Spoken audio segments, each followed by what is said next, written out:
That's how we are gonna get through this. I'm glad that's how we feel about the podcast. That we're gonna get through this. We're gonna survive this together. We can fight through. We can survive. Me and you, we're gonna limp to the finish line of this one. No one's gonna stand in our way.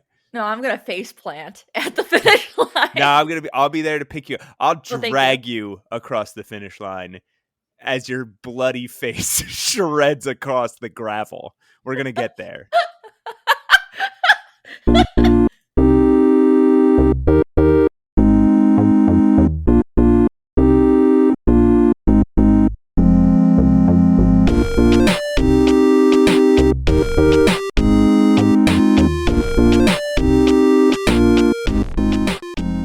Hey everybody, and welcome back to Save Your Game. I'm your host, Matt Allcamp. With me is my friend and co-host. The friend first. I like that. I'm your friend first, co-host second. Pushing Up Roses is here. Everybody, give her a round of applause. Oh, please, no. Don't stop. Keep going, everybody. No. Clap, clap, clap. We'll be able to hear it if you don't. There won't be another episode if you guys don't clap that. Part of me dies if you don't clap, like Tinkerbell. How are you? Dead. Yeah, we're both sleepy. We're both really sleepy. I have fucking allergies. Yeah. Is it allergy season or is it just allergies all the time? Because I feel like I have allergies all the time. It is a very bad allergy season. And that's what I had that experience that sucks where I went to the doctor finally about my little throat. Yeah. And I was like, this throat has been fucked up for over a week now. Yeah. And they swabbed it. And like, you're fine. The lady looked at it. Doctor. The lady doctor. The doctor. Don't call a doctor just that guy, that lady. It's not polite. The doctor looked at my throat and was like, "Oh, it looks fine. It's just red." Mm-hmm.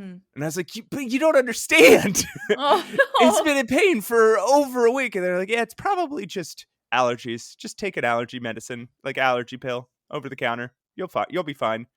Jeez. And then it's like, I just paid you $50 to be told to take an allergy pill. Yeah. Just be like, yeah, you're fine. Take an allergy pill. That's interesting. The last time I had a sore throat, I was certain that like it wasn't strep. Mm-hmm. And the doctor looked at it and he's like, hey, I don't think it's strep, but I did treat 3 other cases before you and it didn't look like strep. And then he came back later and he's like, congratulations, you have strep. And I had that for like 2 weeks. That is what convinced me to go to the doctor, is remembering that happened to you. Yeah. Yeah, because strep doesn't present the way it used to. So mine wasn't even red. Mine was like a teeny bit red. That's it. Well, Pushing Up Roses. Yes. You played anything cool this week besides what we're talking about? No. Hey, you want to hear some? This has been your answer for a year. I think people are going to be like, I don't think she plays games. What were you going to say? No, my life has fallen apart. Okay. I actually would have loved to play some games. I actually even installed and briefly booted up Rosewater. I started playing a hidden object game, for mindfulness. But then my life fell apart. It didn't actually. I'm moving, everyone, and it wasn't planned. Yeah. It came on very abruptly, and I am moving like hopefully June 1st, which is about 2 weeks from record date from right now. I don't know how this is going to happen. I'm just going to disassociate my way through it. It has to I got an apartment. It is approved, it is secured, it is paid for. I have it. That's the thing. It always happens. Every time it's time to move, it's like, this is a disaster. I don't know how I'm going to do this. Yeah. And then you end up in the other place and you're like, oh, okay, well, I guess it occurred. Yeah, it just tends to happen, and that's just kind of how I am and how my attitude is. Like, it's gonna happen because it Yeah. has to, you know. So I'm trying not to stress, but because it did happen so abruptly and it wasn't planned, I am a little overwhelmed. But I have the coolest place now. Do you have any overlap? I want to hear about your place, but first, a moving question. Do you have any overlap? I do have some overlap. Yeah. That's great. It's going to be so easy. This is going to I be hope so so. much easier than you think. I Okay, hope so. tell us about I'm your. in my studio right now. I record this from my studio, and I'm literally staring at every art supply I've ever collected. And I say collected because do I use them? No, it's more of a collection. So I'm just like freaking out. Oh, and the big box PC games, the adventure games I wanted so badly. Yeah, I got to move those. Yeah. I mean, this is you offered me one of your Yeah, big you should have box taken it. PC game because I love this stuff too. Yeah. But I had been through that not that long ago. Yeah. Well, I guess at this point it's like 3-4 years. It feels still like it happened just a year ago where I moved. But I remember just like the more I put in boxes, the more I was thinking, why do I have stuff? I know. It sucks to have stuff. Just as an adult, now I understand. Like when I was little and we would have like Christmas at my aunt's house, I would just remember all the adults saying, do not get me anything. Do not get me anything. I have so much stuff. And as a kid, I'm like, why would you not want stuff? Yeah, and now I understand. You're thinking that they're being self I don't know. They're like being nice. Modest of some kind. Yeah. They're like, oh, don't get me anything. And then when you get them something, they're like, oh, I can't believe you did it. But no, they're like, it. No, please. I have so much stuff. They meant it quite literally. Yeah, absolutely. Not give me it. And now I understand. Like I have already started the cleaning and decluttering process, and I've already junked so much stuff, and it's kind of, I mean, it's cathartic. I'm not going to junk the adventure games. I've already kind of culled that collection even before you saw some of it. Yeah, it should be okay. I mean, they're lighter than books, and you've seen they are like lighter than books. Well, what they say is when you're moving, put books in other boxes, right? Put a book in the box where you put your clothes. Put a book in the box where you put your I don't know, not kitchen stuff because that's already heavy. But when you fill boxes full of books, those boxes are the heaviest things on the planet. I would do that if I were moving myself, but I'm getting movers. So literally, I don't fucking care. Those guys are insane. Yoked. I have seen them do crazy stuff, like moving. Like just tossing them in the air to each other. Just juggling, 100-pound boxes of books. No, like when I moved here a few years ago, a guy literally picked up like my treadmill and like just hopped it up the little flight of stairs. I'm like, that's insane. Wow. Yeah, that's not how you're supposed to do it, sir. Sir. So yeah, I'm gonna get movers to make it less stressful. Good news, everyone. I have free motorcycle parking. So, just in case. Hey, I have a question for you. Is it about motorcycle parking? Yeah. Because I have it. Oh, okay. Roses, do you have a motorcycle? No, I do not, but I do. Listen, I do know how to ride one. I did learn how to drive a motorcycle, so I could. 2 free spots. Do you want to hear what I've been playing? I do, yeah. You kind of teased it via text. You're like, I'm going to tell you all about this weird French RPG. So now that you've already said that, and people are going to know what it is immediately. Oh, really? Because I didn't. This game has been. Everybody's talking about this game. They are? People are talking about this game left and right, Roses. I think this is the second highest rated game of the year. It is? On Metacritic. Do you know what the first highest game is? Of the year? Yeah. On Metacritic. Oh gosh. I don't know, because Metacritic is kind of unpredictable. Is it no, I don't know. I can't guess. What is it? Blueprints. Oh, of course it is. Oh my gosh, I should have guessed. I mean, and that's critic scores, not user scores, because Blueprints has this weird thing where Yeah. every critic and person who designs games and smart person play Blueprints, and it's like, this is one of the best games ever made, and then Mhm. a bunch of other people of varying intelligences, I'll say, Uh-huh.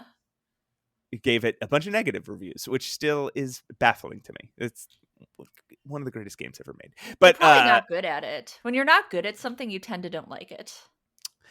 I think, yeah, as I've talked about on the show, as I think we talked about, we recently appeared. We should say this. Yeah. I think the episode should be out by now. We recently, the two of us, appeared back on the Escape This podcast. And it was great. It was so much It fun. was so good. Like, I enjoyed the one we did before.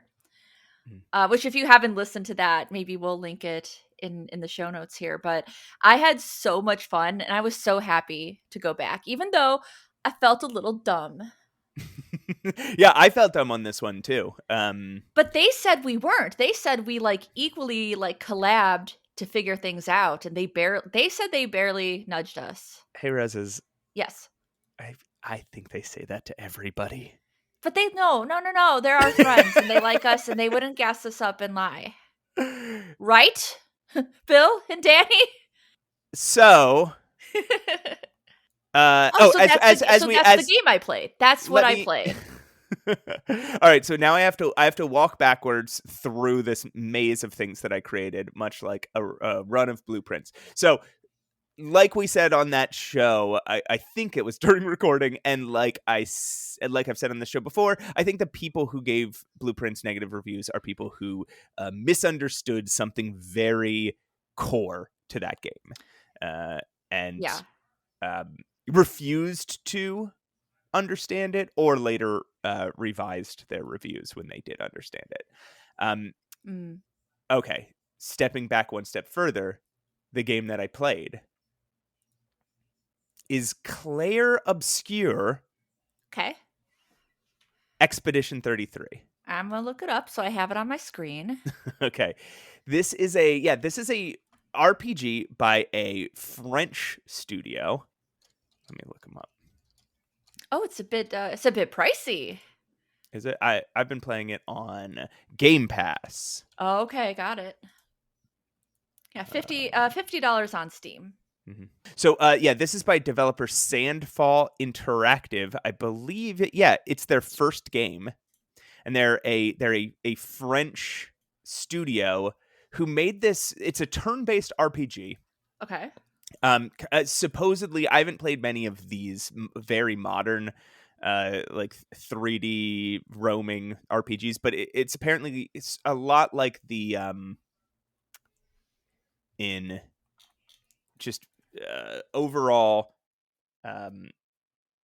gameplay, like the more recent Final Fantasies, where I guess that's what it reminds me of. Yeah. You know what? I'll say the one game that I played that's sort of like it is Dragon Quest. What was that? 11? Okay. God, I'm having to look up so many things that I didn't mean to. This was not what I was expecting, by the way. Whenever I hear RPG, especially turn-based, I still, maybe I'm just old, I still think about not these graphics. And what we're looking at is 3D graphics for sure. Yeah, so like Dragon Quest 11 is a game I played that's similar to this, where you are controlling a party that's running around a big, not sort of open world, and there are monsters that you see on the screen, and you can you run up to them to attack them, rather than random encounters, which is what I'm still used to with RPGs. I'm still 30 years behind the modern turn-based RPG. I mean, that's like Chrono Trigger, though. You run into you choose to run into monsters, I think, in Chrono Trigger. So yes, yes, that's So I another like good that. example of that. Yeah. Visually, this game kind of looks like a little bit like Lies of P, but in like also in this like beautiful, I don't know, Dark Soulsy way. You are facing against these very complex looking monsters that are huge. They dwarf you on the screen.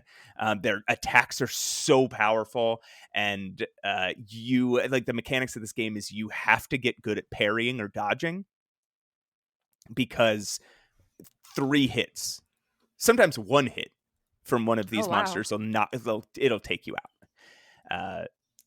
You have a party. You go into combat with a party of 3 people.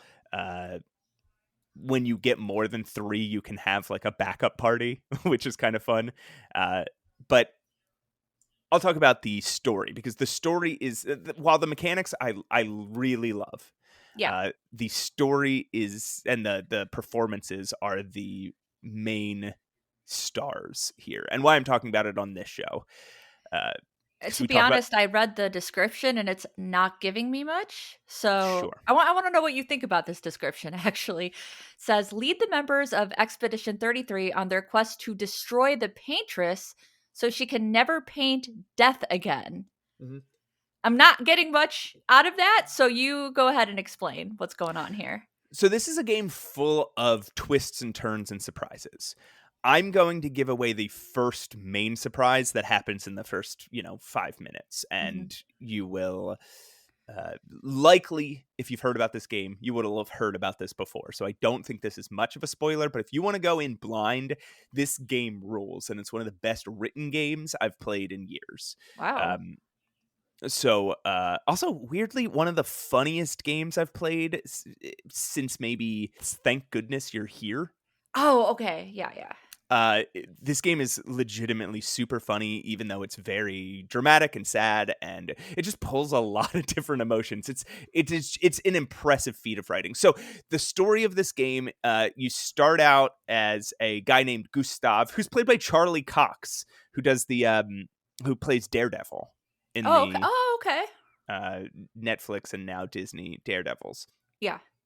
So you start out as Gustav, and you're going to this festival that has sort of like this bittersweet sort of feel to it.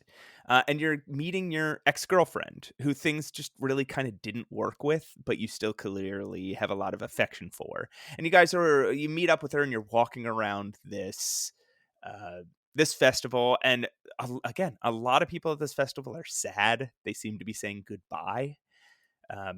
And if you don't know what's going on, that could be a little confusing. The other thing you might notice is everybody like around your age or way younger, younger than you. There is nobody in this town that's older than you. How And old how old is what are we looking at in terms of ages? 33. Whoa. I'm not used to that for an RPG. Mm-hmm. It's usually always like teens. I know. Well, there's a reason. So, okay. So as this festival starts coming to a close, you're standing at the edge of a sea of this very weird world it's kind of, this island that you're on is together. It kind of has a French aesthetic, but there's all these like ruins of worlds on islands beyond the sea and kind of floating in the air. It's very surreal. Um, and way beyond the sea is a big rock with a glowing number 34 on it. The festival begins to close as a giant, sad-looking woman far off in the distance picks herself up and erases the 34 and paints the number 33. Okay. And you look over at everybody else in the festival who's surrounded by loved ones, and all the oldest people in the crowd, at that point 34-year-olds, start disappearing and turning into flowers. And you look at your ex-girlfriend and you say goodbye, and she turns into flowers and blows away. Neat. And now you have 1 year to venture to this other island and defeat this woman, this giant woman called the Paintress, before the year comes up and everybody who's 33 years old or older dies. And she changes that number to 32. And apparently, so this has been happening for 67 years at this point. And every single expedition, they call it, that has gone across the sea to fight the Paintress, out of every single one of them, only one has returned with any survivors, and none have succeeded. A question? Yes. How do we know they didn't succeed? Is there a timetable here? Well, because they never come back, and because at that time of year, the Paintress shows up and paints the number again. But how do we know that they just didn't go on to live elsewhere? That's a good question. Thank you. But as far as you know, everybody in the world who is over the age written on the rock dies. Okay. So you can sort of extrapolate that wherever they are, they're probably dead. Because it's not like she comes to the island and stabs everybody. They just disappear. Yeah. Okay. So, most of everybody's parents and older siblings have all gone on expeditions and never returned, right? This has been going on, as I said, for 67 years. So you and all the other, mostly other 33-year-olds, it's like, do you want to wait here for a year to die? And some people do. Some people want to stay and live out the last year of their lives and do the things they love. Or do you want to use your last year to do whatever you can to stop this? Mm-hmm. So you, as Gustav, obviously, you're choosing to join the expedition. And I think I'll stop my description there, because there's another big surprise that happens pretty soon, but I don't want to give that away. There's this game is again full of twists and turns, incredibly surprising. Every moment of this game is very effective. The dialogue is incredible.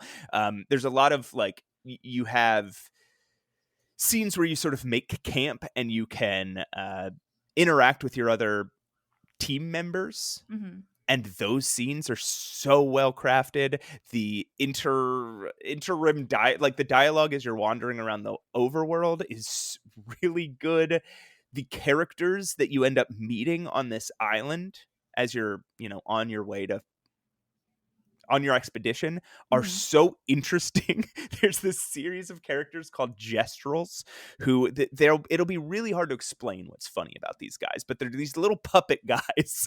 I think they're part of French mythology who are very dumb, but obsessed with fighting. And even though they're obsessed with fighting, they're kind of sweet and bumbling. And they're just so hilarious. Let's see if I can... Okay, this one will be... I'll give you one anecdote about the Gestrels that'll be hard to translate and one that'll be easy. The hard to translate one is there's a point where you come across a Gestrel arena where they fight, practice battles. And you fight a series of Gestrels one after the other. And they're named I'm going to get these first names wrong, but something like Bertha Big Hands and Bertrand Big Feet. Mm-hmm. And they're these ridiculous looking puppets with these big long arms and giant hands, or these big long feet, and they're super tall. And as you challenge them, the person's like, the Gestrel in charge is like, oh, you're never going to beat this guy. He's got such big hands. Or, oh, you're never going to beat this guy. He's got the biggest feet. And then you fight the fourth guy. I forget what he's called. But whatever he's called, it's like it implies that he doesn't have any sort of remarkable body proportions. And again, when you fight him, that's what he looks like. He just looks like a normal Gestrel, just like a guy. Even more humanoid, I'd say, than most of the Gestrels. And when you go to fight him, all the Gestrel says is, "This guy looks ridiculous." Made me laugh every time. So are Another, they like marionettes? Are they like on little puppet strings and they're not on strings, but yeah, okay. they look a little like fucked up marionettes. um, and so Sold. the one that'll be easy to describe is the anecdote is you need to at some point you meet this god who is great. His name is Eski, and he has godlike powers, and he is basically your airship, like in Final Fantasy. Like Oh, nice. you can Nice. ride on him, and he gets you through obstacles in the overworld, and he moves 3 times faster than you can, right? Yeah. Um, and he's again godlike, powerful, becomes your best friend, wants you to succeed, but is too lazy to fight for you. So you're fighting for your absolute life. And every now and then in a cutscene, he'll just absolutely destroy some guy that's in his way, Yeah. but he won't fight for you because he's just Wow. too lazy. But anyway, so you're going to meet this guy, and there's a gestural standing in front of it. You have to go through a gestural village and complete this like challenge for them to give you the password. And this guy's standing in front of there, and he asks for the password. And what they tell you the password is you yell, "Get out of my way," as loud as you can. So you get to this gestural, you stand in front of him. Charlie Cox's character Gustav winds up as loud as he can, shouts, "Get out of my way!" at this guy, and the gestural starts crying. Oh. And it's like, you don't have to be so rude. And they're like, they said that was the password. What was the password? And he was like, there isn't a password. I was just told to stand here and say that to people. And they were like, everybody knew there wasn't a password. They just thought it'd be funny if you yelled at this man in his face. Oh no. Anyway, That sounds great. I have to play this. This sounds great. very, very funny. And it's like supposedly it's like a 30-hour RPG. I'm about 18 hours in. That's a And short RPG. I don't feel like I'm halfway through. I've been Mm-hmm. going out of my way to complete everything I see. So Yeah. I imagine for me it's going to be more like 50 or 60. Is there grinding? Huh. Because like I love some of the Final Fantasy games, and I love like grinding. I don't know why it's like therapeutic for me. You could grind, but this is not a game where you stand there and take damage and then deal damage, right? This is not a Okay. game like Final Fantasy where you get this massive health bar and you just trade damage until Yeah. one of you drops. This is a game where you are active at all times in battle. You have to get good at parrying their attacks and Mm-hmm. memorizing enemy attack patterns. And if you can't parry, dodge. And using the right skills at the right time. If you just hit attack and you take the damage, you're not going to survive. You won't. Okay. You won't make it an hour into the game if you don't learn to parry and dodge. Okay. So I imagine if you grind, that can make it a little easier, but it's really about the skills you develop than the skills your character develops. Interesting. I still definitely want to play it. It Yeah. seems like it has a lot of elements from RPGs that I really like. Right. I hear it's got some Persona, it's got some Final Fantasy, but it's regardless of how you feel about those, it's just one of the best written games I've ever played, but I've played in a long time. Yay, I have no time. Maybe ever played. Who knows? Maybe ever played. This game is really good. Oh man. It's hard, though. I will also say that there is a story mode, so you can make it a little easier, but I've heard even that is a little hard. It is a hard game. Getting these parries exactly right is really hard, and like I said, you can't survive without getting these parries right. I'm good with that. I generally like that kind of stuff. I even liked the the harder combat of Breath of the Wild. Right. Yeah, it's like I said before, oftentimes you can't take. This is where grinding helps. It's like, okay, now maybe I can take 2 hits from this guy before I die. So I have like 2 opportunities to miss my parry in this fight. Yeah. but it's really great. I'm really, really digging it. It's called Clair Obscur, Expedition 33, and again, not normally the sort of thing we talk about on the show, but an incredible narrative that is just at every turn blowing me away. Like this is a game that every time I turn off, I'm saying to myself, like, wow, whoa, I can't believe what I just witnessed. What if I didn't move on time and I just played this game?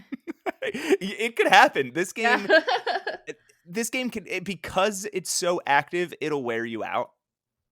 It's not a game. I mean, some people probably could, but it's not a game I can play for like. I couldn't sit down for an entire day and play it for like 8 hours straight, right? Oh, I can okay. play it in 2 to 3 hour chunks because it wears you out. It's difficult and it requires a lot of attention. Okay. You're not going to want to skip the cutscenes. And again, like the combat is very active. The other thing about it, the one complaint I will register is that the maps are frustrating. Oh, ew. I hate a frustrating map. There's no mini map as you run around. There is Oh, no. you can pull up an overworld map, but that doesn't always help. And there's a lot of stuff to see. Yeah. And every now and then, especially when you're in, there's a map on the overworld, but in the individual, what I guess you'd call locations or levels or whatever,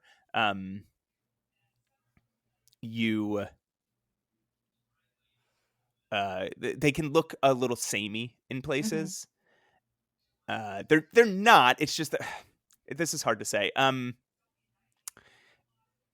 It can just be a little hard to find your way around sometimes. You can be running for a couple minutes and be like, I already went this way, and then have to turn around. Yeah. I mean, I can't survive without like a mini map. I need know. I need my mini maps.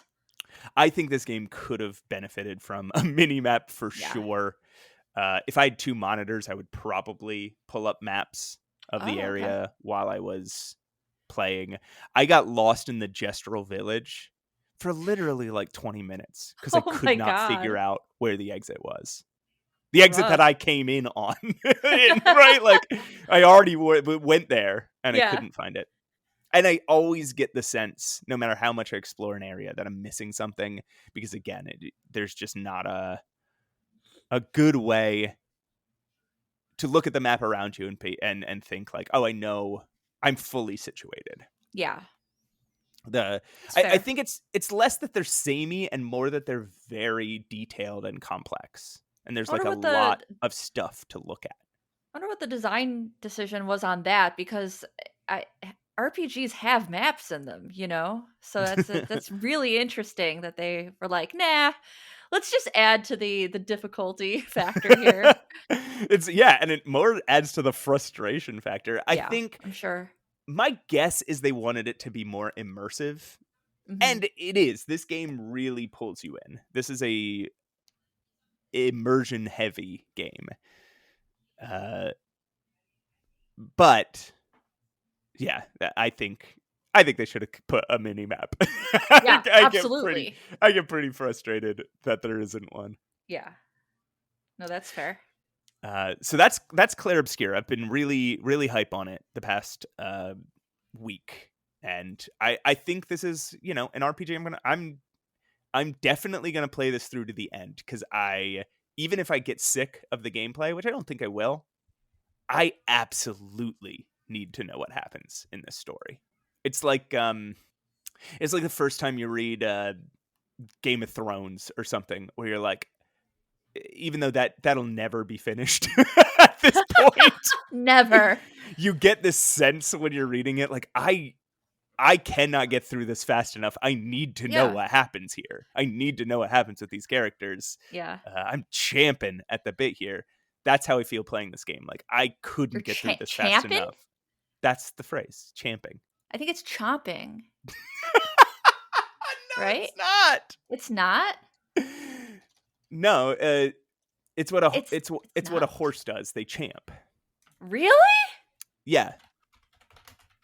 So because looking this up because I never knew that. Oh my god, you're right.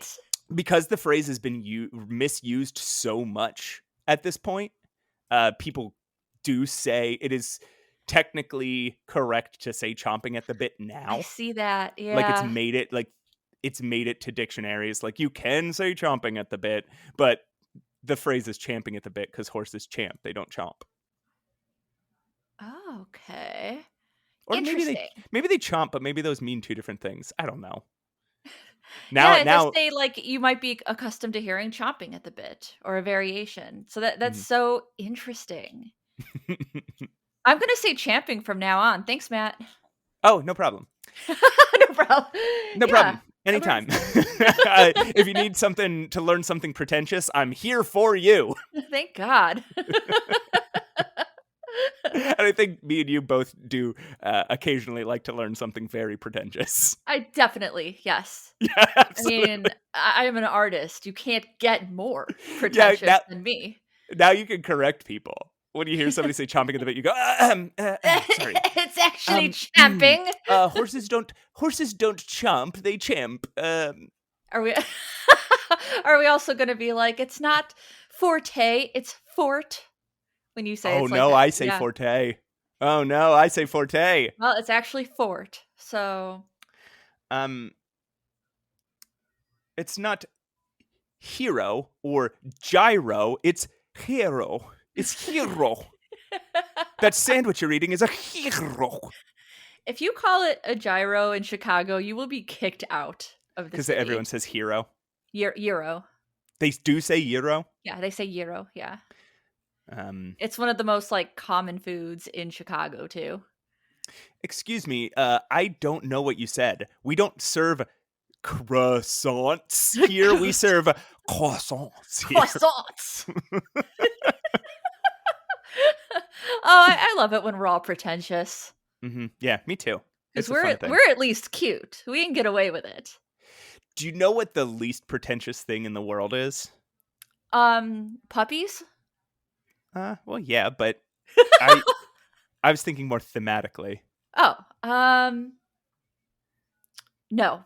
It was the game we played this week. Oh, nice segue. Thank you. Even though that one person emailed us to say that when we mention our segues, it ruins the idea of the segue and it makes them mad. Well, I'm sorry. I'm not. I'm not. I'm not really sorry. Yeah, Duck Detective: The Ghost of Glamping is what we played this week, and it is one of the least pretentious games I've ever played. Yes. I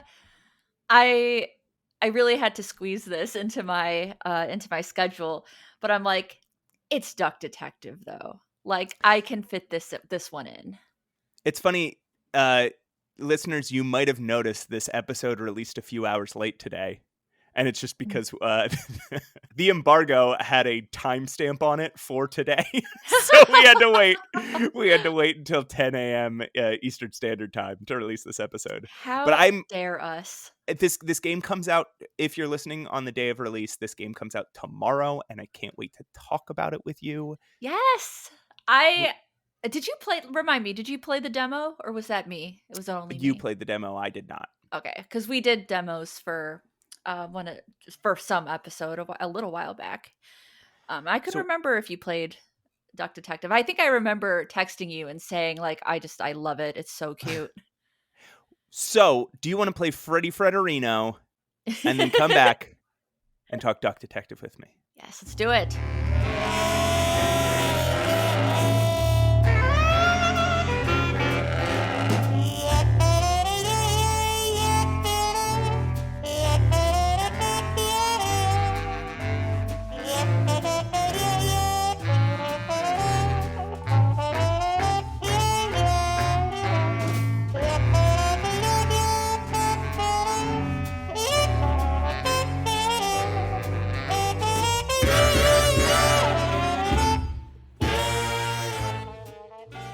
Everyone, welcome back to Save Your Game.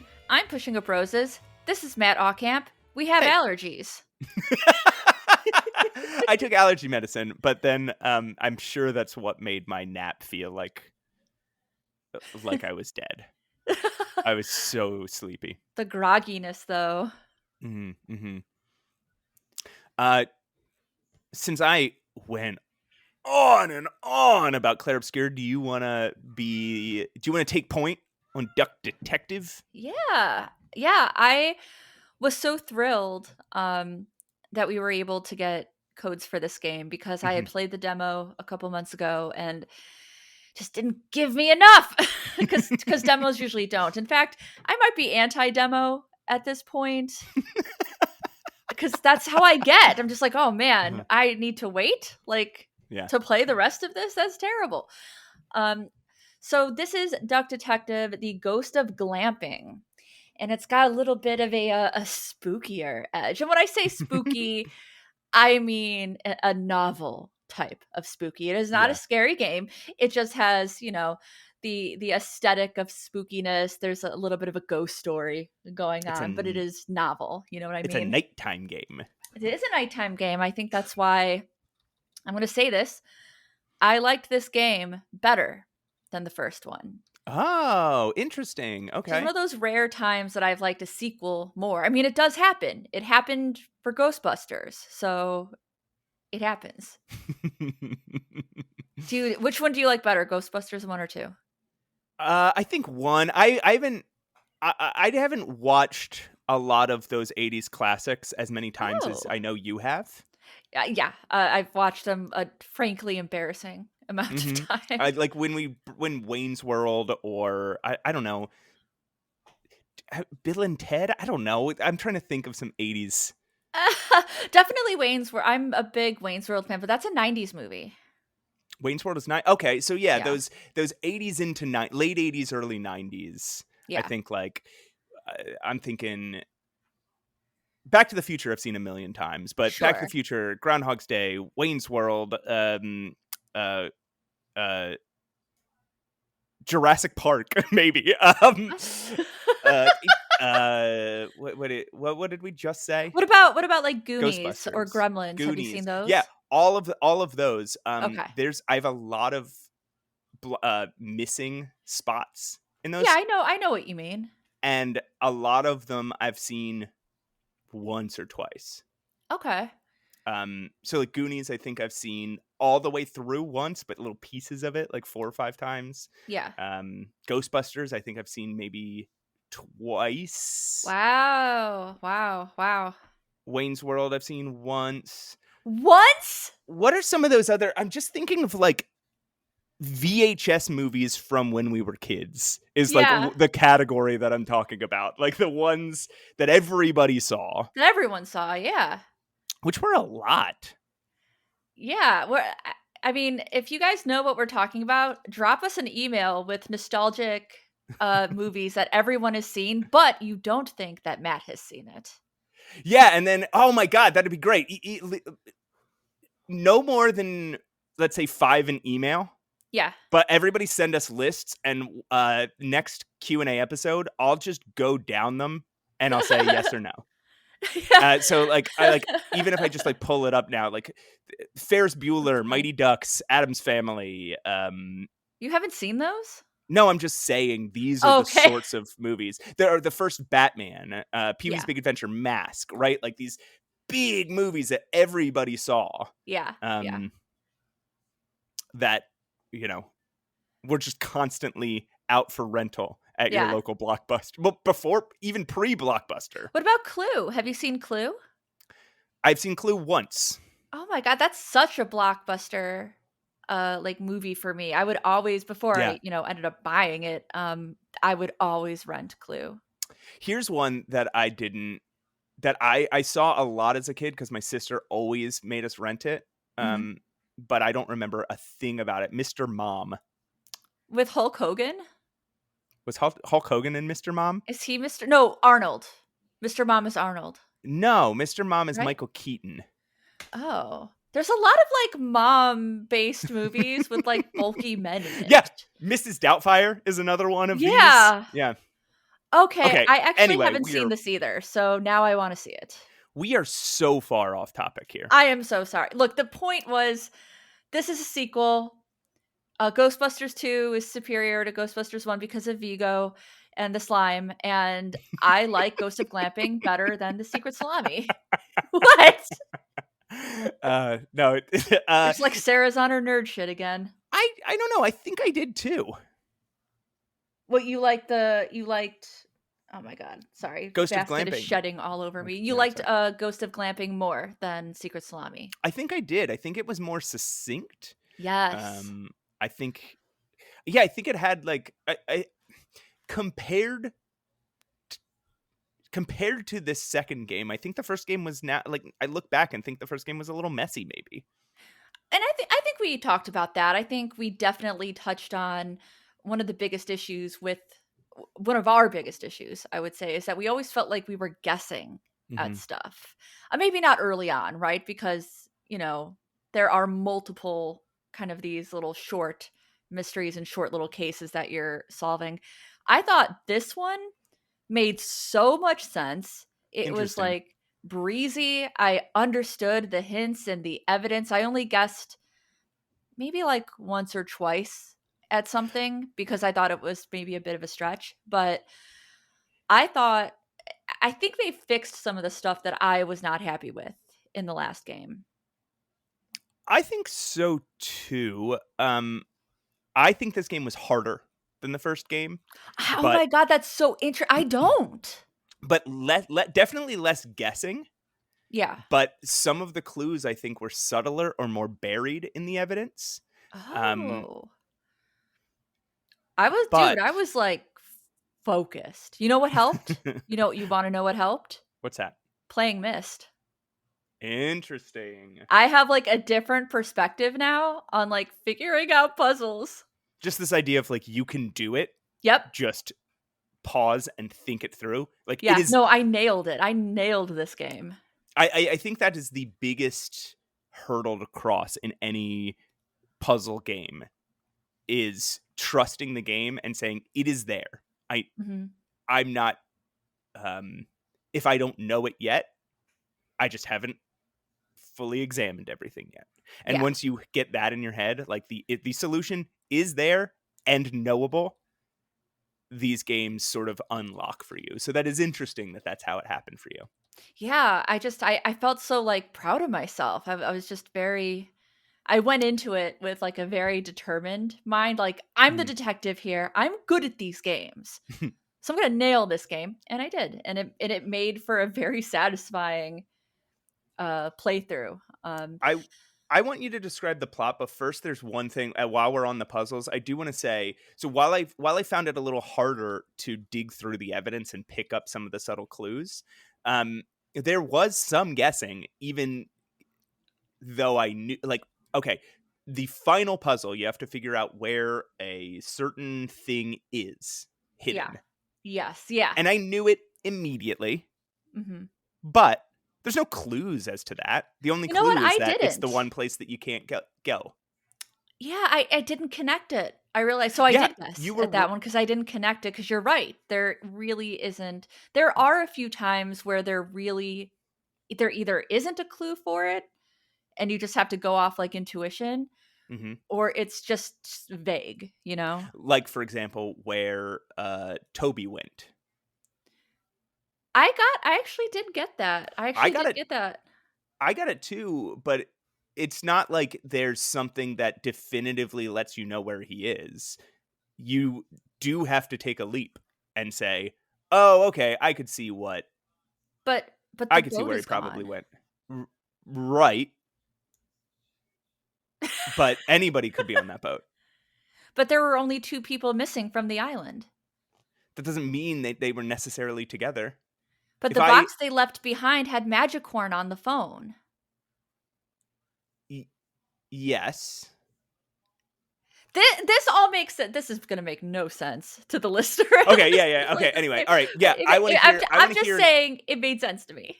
I think I was able to figure it out, but to me there was a leap there. I think a couple of these things were still leaps. But I don't know, maybe I'm thinking about it too hard, because again, what we've said before, Golden Idol is so tightly designed yeah. that maybe I'm comparing the two and I just shouldn't. Yeah, I would say that there were times where I was leaping for sure.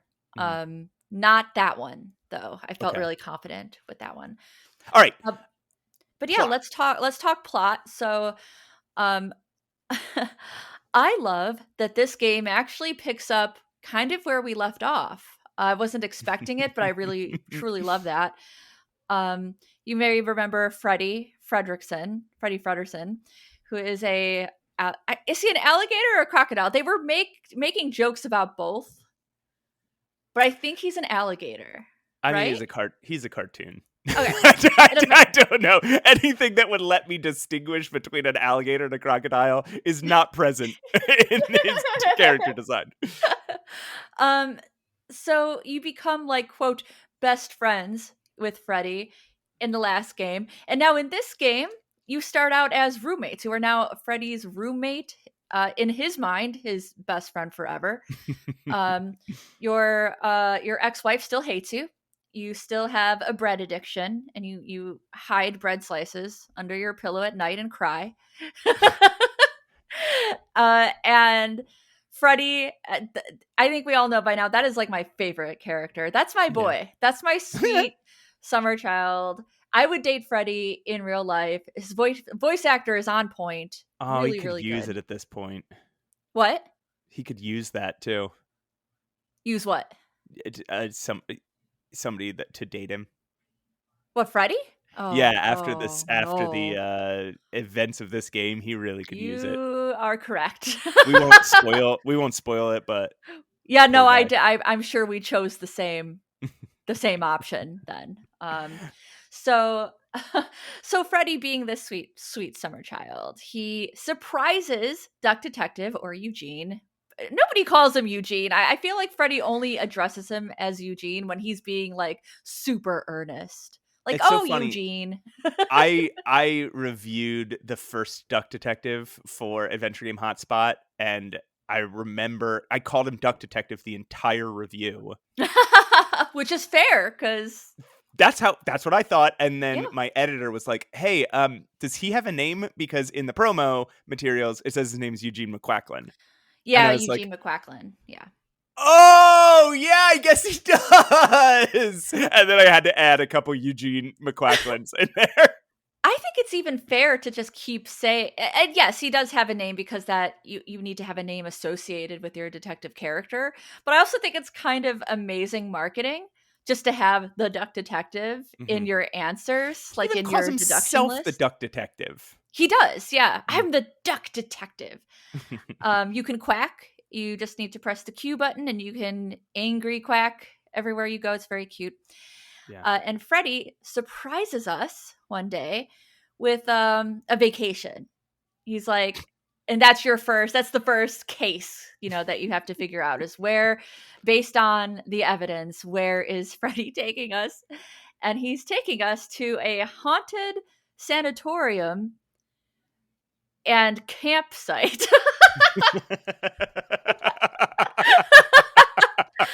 It's so cute. And we learn that Freddie has a girlfriend, which I think is maybe one of the funniest moments while playing this game was, Duck Detective hesitantly was like, all right, I'll go on this vacation. It's already paid for. Let's do it. Um, and when we get there, Duck Detective's like, don't tell me who your girlfriend is. I will figure it out. It was just so. And Freddie's like, "Oh, let me introduce you to my girlfriend," and Duck Detective's like, "No."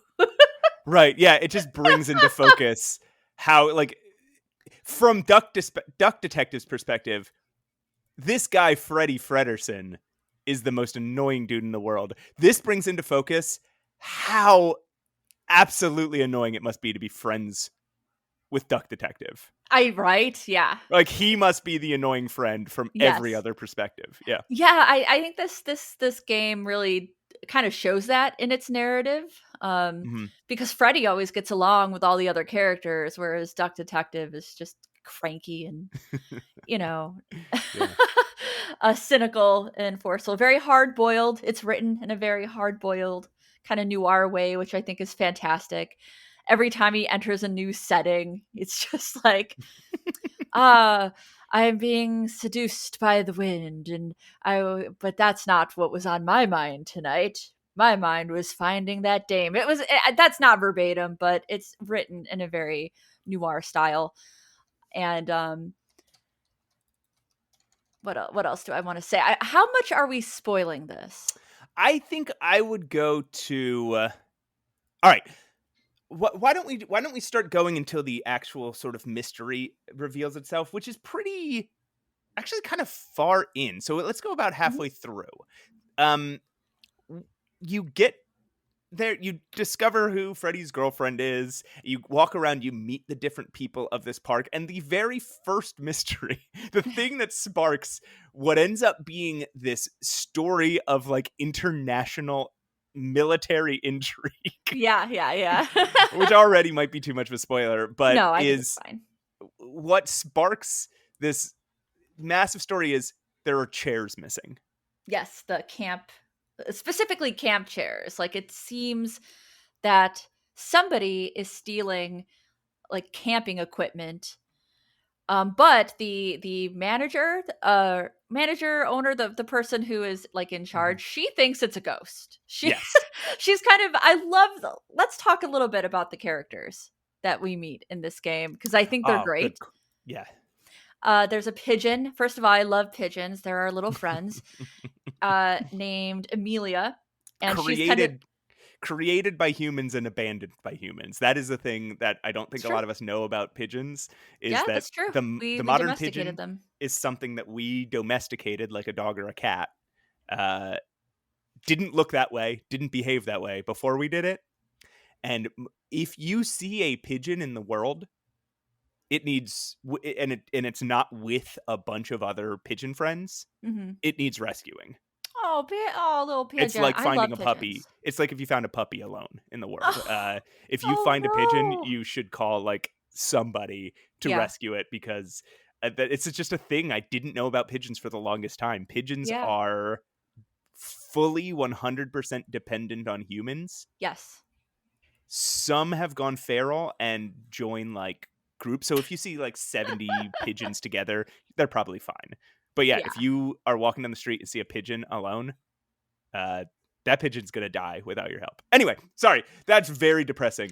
But my God. I felt like it was a moment to educate the audience. I'm sorry. No, just be kind to our pigeon friends. They're little souls too, and they're very sweet. They really are. I know they seem annoying, and there's a bunch of signs that say don't feed them, but they're very sweet. Anyway, this pigeon character in the game is kind of new age. You know, she's into crystals and probably Reiki and stuff like that. Nothing against it. I'm just saying she probably is.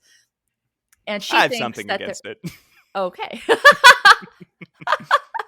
She is convinced that it's actually a ghost that is like moving stuff around, and like that took the camping chairs. We also meet a beaver named Matilda. She's a brigadier. Is that how you pronounce that? A brigadier? Yes. Okay. Which is a rank in the military.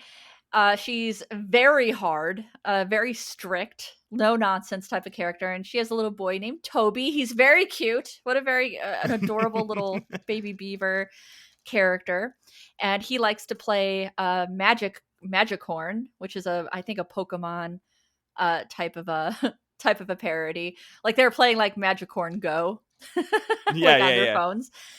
Very cute. There is Katya, and that is Freddy's girlfriend. She's a deer. I really like her, and she's an assistant to an influencer. Yes, an influencer is on this little vacation named Arnaud, and he's a bunny. And he sucks. So cute. He kind of sucks. He's cute. His character design's cute.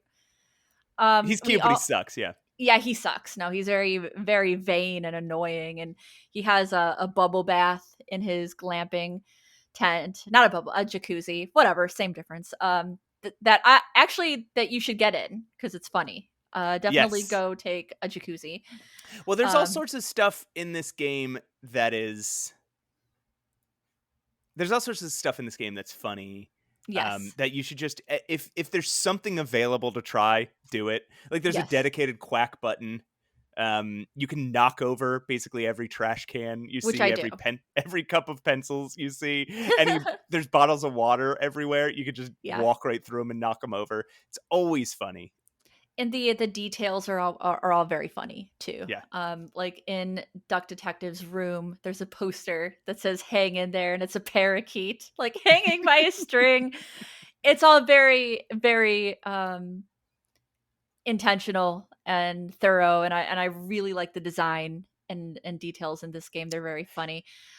There's one more character I think I didn't name, and that is a capybara. I love Yes. capybaras. His name is Theodore, and Hmm. he's kind of fallen on hard times. But he reminds me of Roseanne's husband in the sitcom Roseanne. I would say that, but mixed with somebody who's like hyper competent, right? Like Sure. he's the one guy here who seems to know how to camp and know what Yeah. he's doing in the wilderness. Yeah. Uh, if I doubt anybody in this group of people could build a fire besides Theodore. Yeah. Well, wait, maybe A Amelia, pigeon, because yeah. she probably lights incense and candles. Yeah, you're right. All right, Amelia and Theodore, the only two who could survive in the wilderness at this campsite. Because the thing about this campsite is that this game's called The Ghost of Glamping because everybody's campsites are ridiculous. Yeah. Our nose is basically a mansion. Yeah.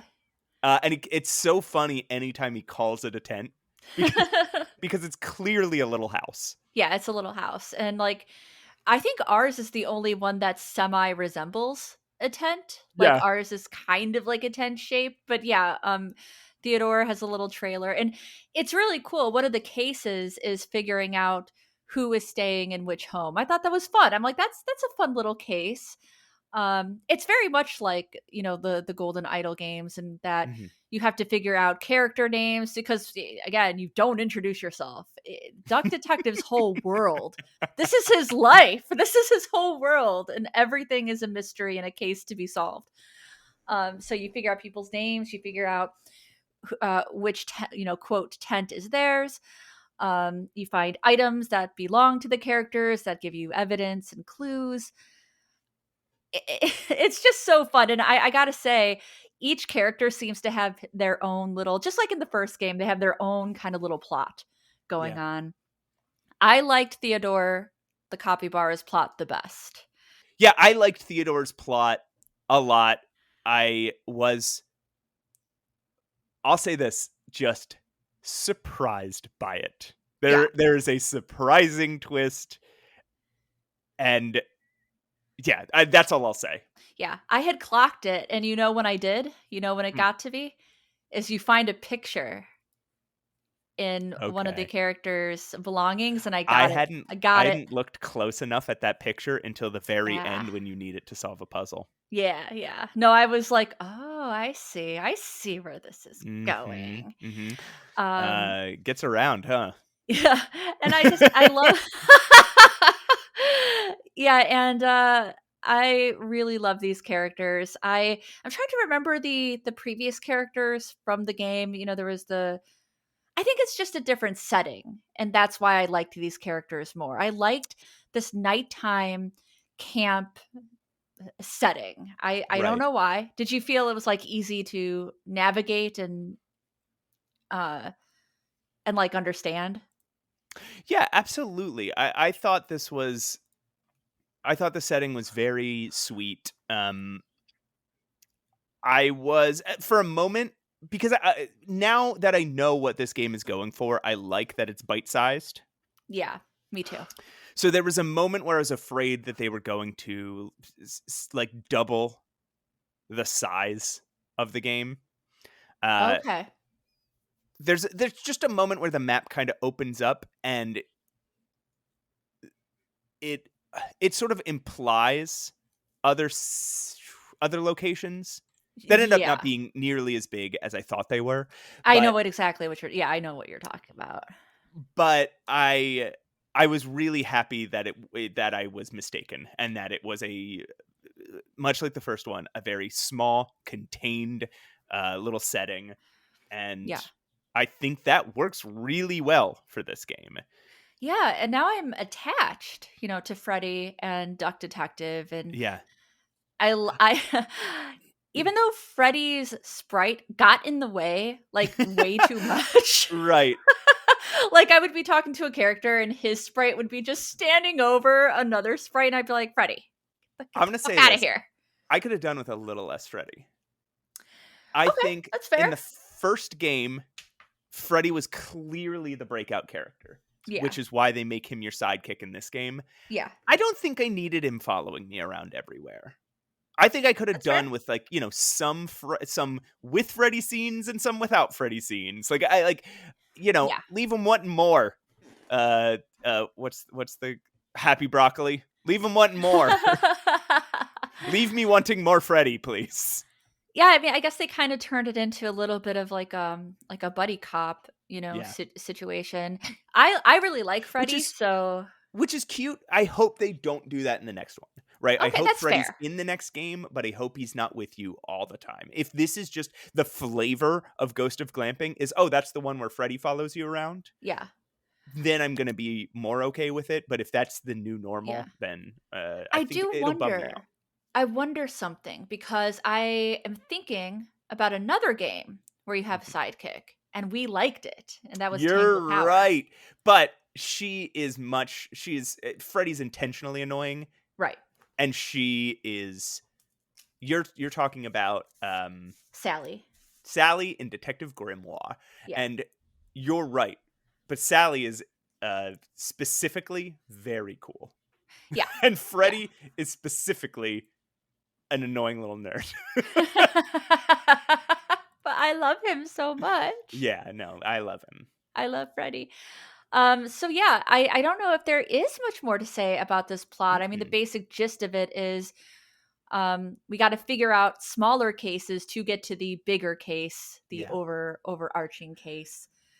And I really liked it. So it's only about 2 hours long, and that might frustrate some people. I get that. I don't think it's fair to judge a game or any piece of art based on duration.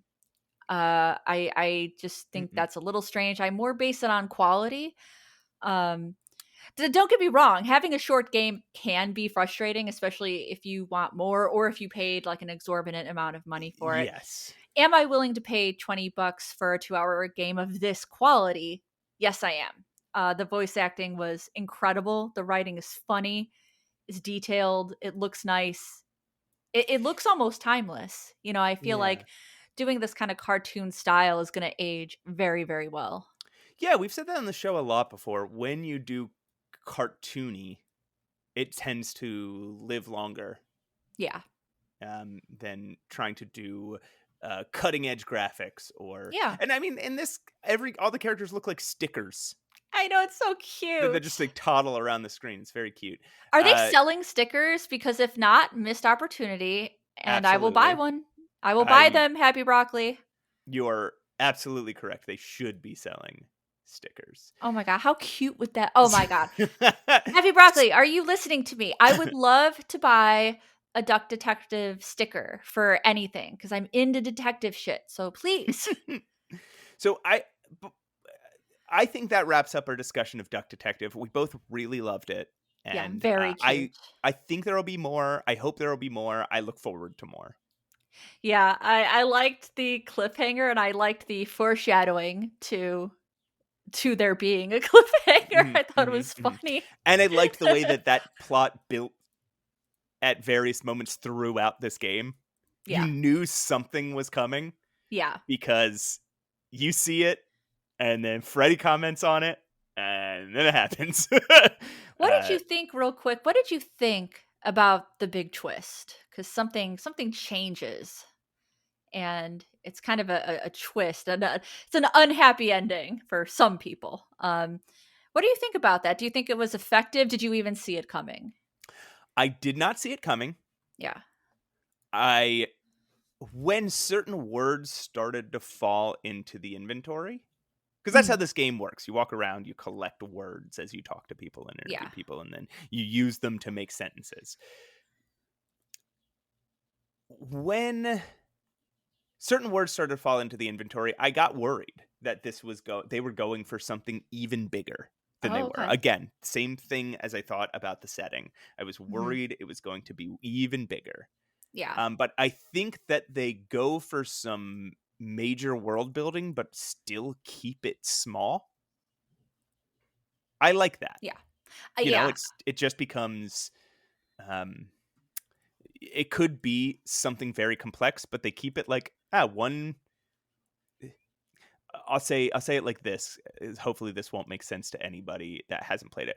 It becomes East versus West. And that's it. That is the full totality of what we know. And I think that's fine. How about you? How'd you feel about it? I did not see it coming until very late. Yeah.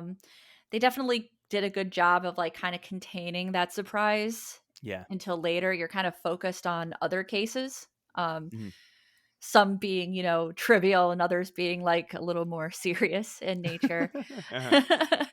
But yeah, I think by the end you can kind of deduce it because there aren't many characters in these games. Right. They're kind of a cozy mystery. You know, there's just a few characters. It is very character driven. That's what makes it cozy. Also, I want to say this is very funny. I like the emphasis on like everybody using their version of YouTube, which is MooTube. And I like that the influencer, Arnaud, is a chess influencer. Yeah. He's like a professional chess player and also like an influencer. I'm like, that's the cutest thing I've ever seen in my life. I love it. So I was thinking, rather than wrap up this, we have some time still. Rather than wrap up with a ranking segment, do you want to go through? We are about to get another stacked month of adventure games. Okay. Do you want to go through some of what's coming out? Yeah.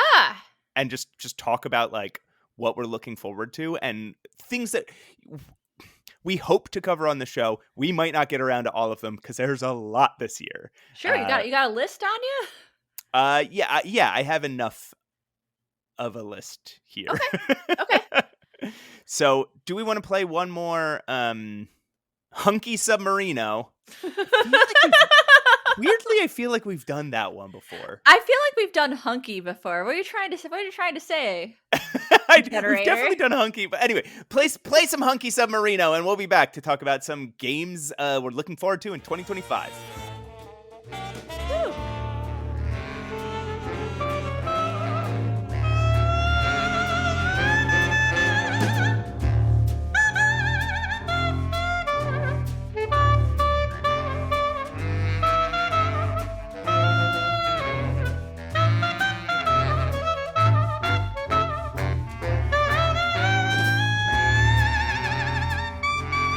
Welcome back, everybody. This is Save Your Game. I'm Matt. That's Roses. Hi. I thought especially because this month is going to be so stacked with releases, and because there's a bunch of games we've talked to you guys about that we've said we were going to talk about and we haven't gotten to yet, it would be worth touching on some of these games just because, again, there's just so many. Yeah. We have so much on our plates here. And it's all worth talking about, even if some of them we might never actually get around to doing an episode on. Yeah. Because every time we start coming close, another incredible game comes out. It's a good problem to have. Or my life like crumbles before my eyes and I have to move. I'm like, I can't play that 10-hour game right now. That too. So first, let's talk about some games that have already come out that we have played a little of, or have or own and haven't quite gotten around to playing yet, but that we want to, or that we plan to. Yeah. First off, I think we should talk about Rosewater. I was going to say that. Let's maybe start with Rosewater, which is, you know, developer friend of the show, Grundislav. Shout out. Hope you're doing well. I haven't played your game yet. I'm sorry. I'm about 2 hours into that game. Oh, I'm nice. really, really enjoying it. We hope to do an episode on it soon. You guys are, if you like the games we talk about on the show, you're gonna love Rosewater. Yeah. It is absolutely worth your time checking out. If you have played it, leave him a review on Steam. Share the game. Not just because Grundislav is our friend and a past guest. This game deserves the attention. Yeah. I'm really enjoying it. It's a so far super fun adventure. The art is beautiful. The setting is incredible. Yeah. It's just like you're a team of people in the wild, wild west going on a little adventure. It's great. Nice. Next up, from the people who made from Inkle Limited, who Mhm. made Heaven's Vault, which we've talked about recently, and more importantly, who made Overboard. This is a game that sort of ties into Overboard in an unexpected way. It's called Expelled, and it starts out very much like Overboard. At the beginning of the game, a school prefect has been pushed out of the window. You have to push the blame off of yourself.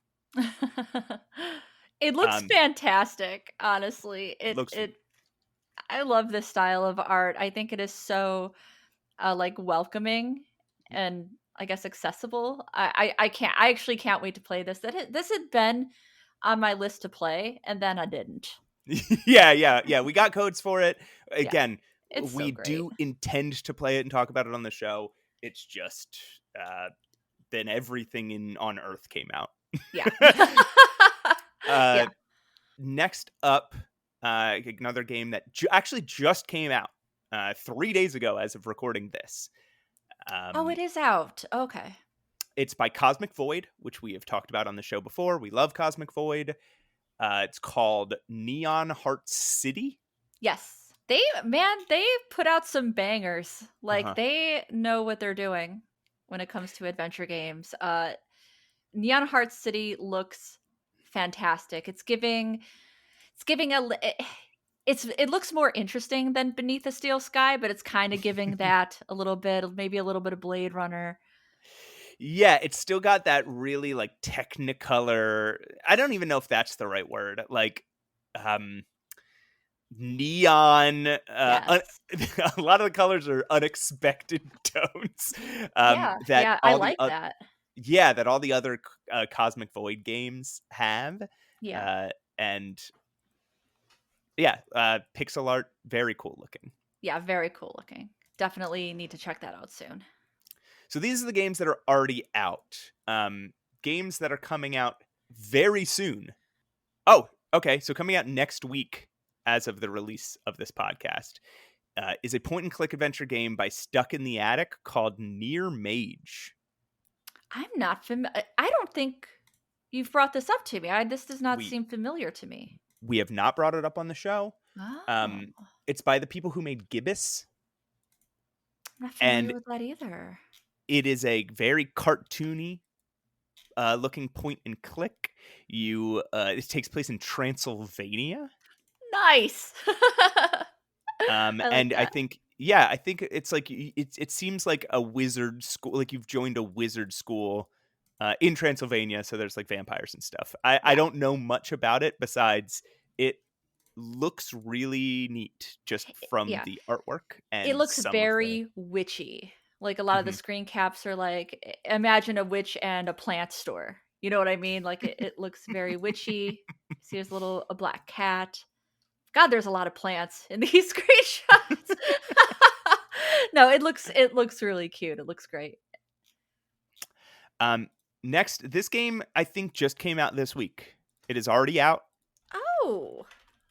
Not the week of recording, the week of release. Interestingly, as I booted this up, I thought I was still on the page for Neon Hearts because the first thing I see is like a neon sign. But yeah, this is Kathy Rain 2, Soothsayer. I loved this demo when I played it. I think I even texted you immediately after being like, I need more of this game, like immediately. Yeah. because of how engaged I was. This game in its demo, it brings you in right away. It's quick paced, which I appreciate. I really like that. I like getting right down to it. Graphics are beautiful. It's very inspired by Gabriel Knight in many ways, not just in aesthetic, but in interrogation and things like that. And Yeah. who doesn't like a badass character? Who doesn't like a badass female character?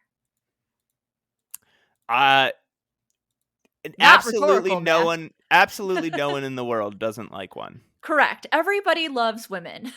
We all know this. Whenever you release a game with a strong female character, everybody is like, yes. Yeah. Yes, Yes, this literally is every exactly what I person. wanted. But yeah, this is a very like traditional mystery. You know what I mean? Mhm. I feel like I'm on a murder mystery when I play Kathy Rain games. I assume it's going to have a little bit of a paranormal edge. I haven't encountered that yet, but just based on the description and based on what I know about the last game, there's probably going to be something along Yeah. those lines. Kind of like, yeah, again, kind of like Gabriel Knight. There's almost a non-realistic thing that starts to happen. Yes. I'm really looking forward to playing this one. I'm hoping we can cover it on the I'm hoping we can cover it on the show soon. Yeah. Just depends on time. Depends on what time we have. I'm I it's I am certain it's going to be a great game. Yes, I am very confident about that based on the demo. Um, so this next one, I don't know where I got I got the impression somewhere Mhm. that this was coming out very soon, but it looks like now that I'm looking at it closer, it does not have a release date. No, it does not. But this is a game that is very self-consciously taking inspiration from Disco Elysium. Yeah. You can see that in any of the screenshots.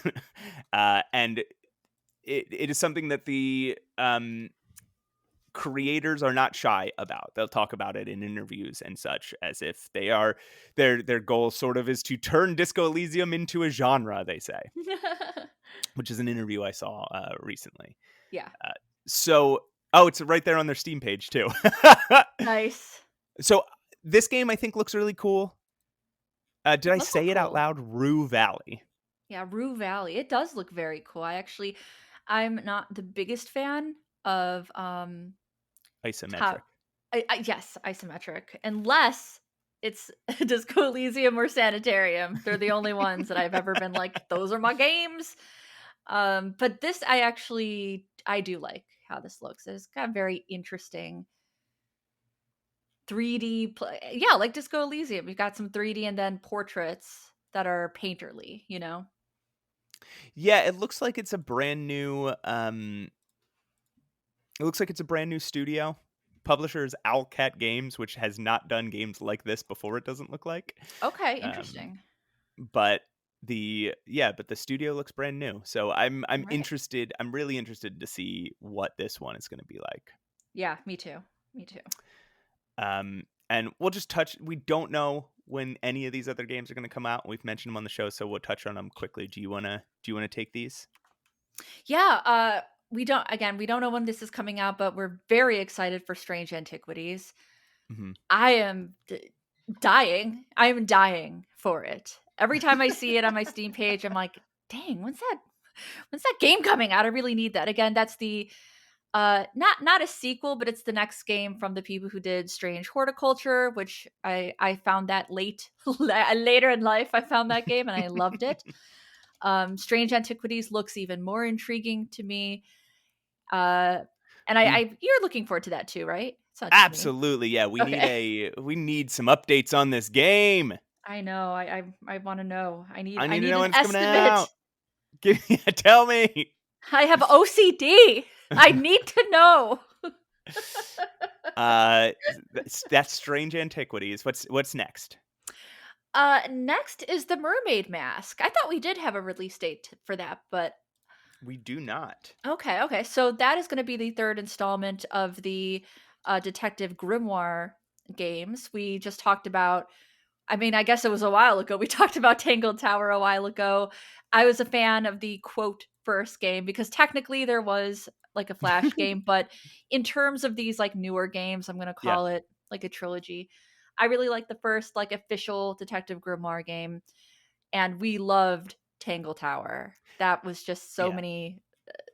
so many steps above what I even expected. So, And I adored Crow Country too, which is not yeah. in this series, but it was by the same developers. Yeah. And it Yeah, released yeah. last year. It was really great. So I'm really, really looking forward to Mermaid Mask. Yeah. You want to take the next one? Sure. The next one is called Foolish Mortals. Yeah. We've talked about it on the show before. We don't have a release date for it, but it is it's by also a brand new studio called Inklingwood.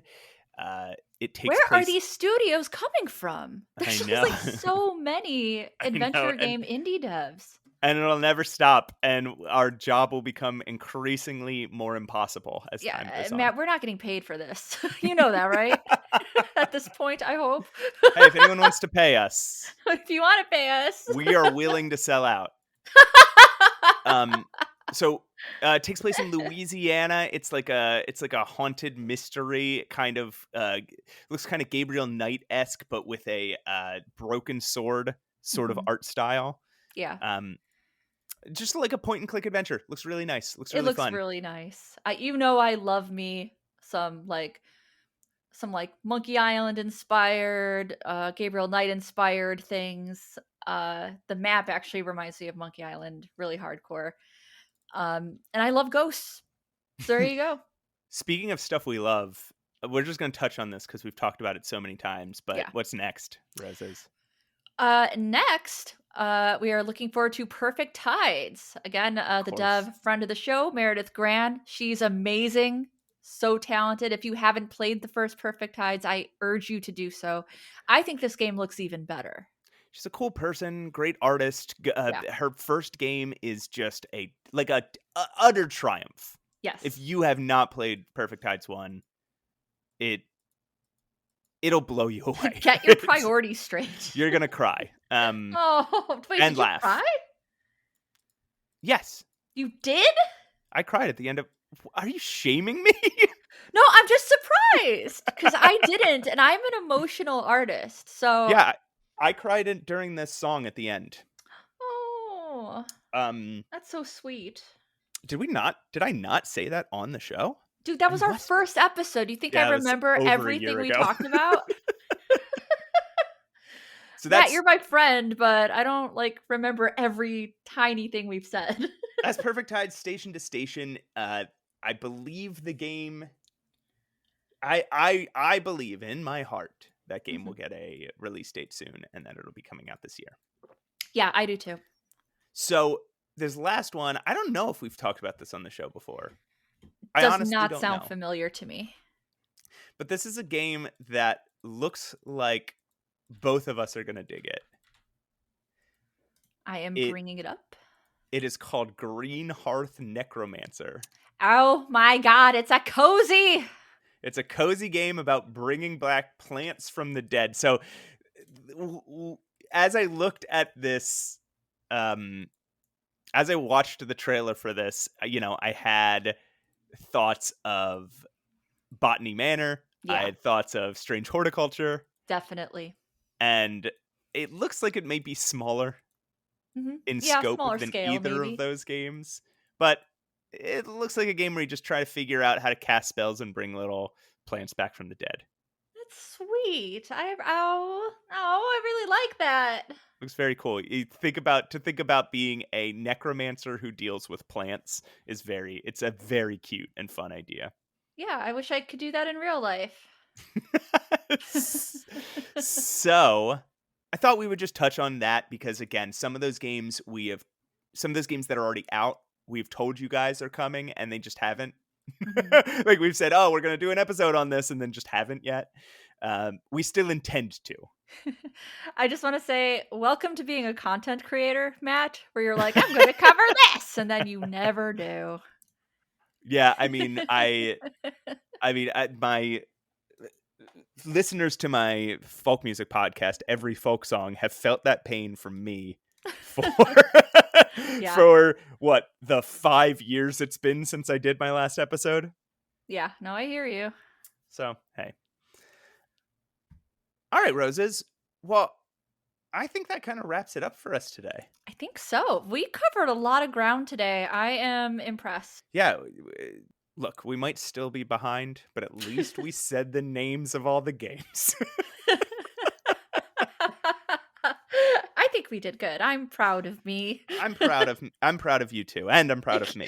Yeah, I'm proud of you too, Matt. Oh, thank you. We're proud of each other. And we're proud of you, listeners, for making it to the end of this episode. Thank you for listening. Go check us out. Save Your Game Podcast at Instagram. Email us, mattandroses@gmail.com. Leave us reviews and ratings everywhere you possibly can. It honestly helps. So, like, you don't know how much it helps. Yes, it is. It actually is massively helpful. You might hear us say that and think like, oh yeah, I'll get to that. Oh yeah, maybe I should probably do that someday. Just take a minute now. If you do can. It now. It helps so much. It'll help my morale. It'll help me move. Don't you want me to have a good move? Don't you want to have a good mood? Sorry, I'm just guilting our audience. Why are you guys trying to ruin Rose's move? How could you? Anything else you want to promote? You're working on a video. I am. And I've got a good chunk of it done. I am working on a review / comedy riff of the worst episode of Columbo, which I'm not going to say which one it is, but you'll know soon enough. Because otherwise, if you say it and it's not out yet, people will rush and make a video about it and get ahead of you. I sent you an illustration that I made earlier that will be in that video. Oh, that'll be in that video. All right. I'm excited for that video then. That's very funny. Yeah, it'll be great. Other than that, that's all I got going on right now, you guys, because I will be moving hopefully June 1st. I do have some overlap. But that's my plan. And then I'll be back to selling art. But as of right now, everything's got to go in a box.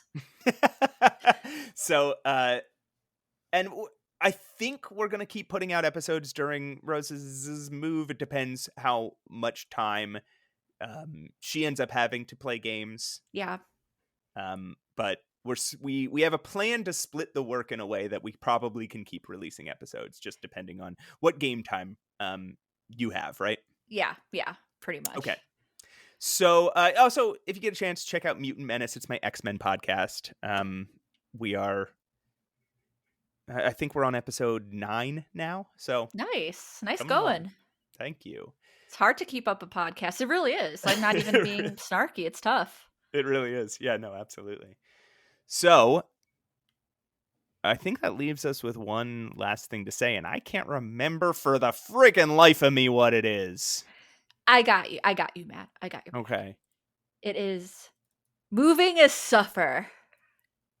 Did I get it? But did I get it? Also art.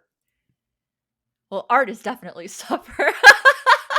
Were we also going to mention the podcast? And podcast is also art. Podcast is art. And art is suffer.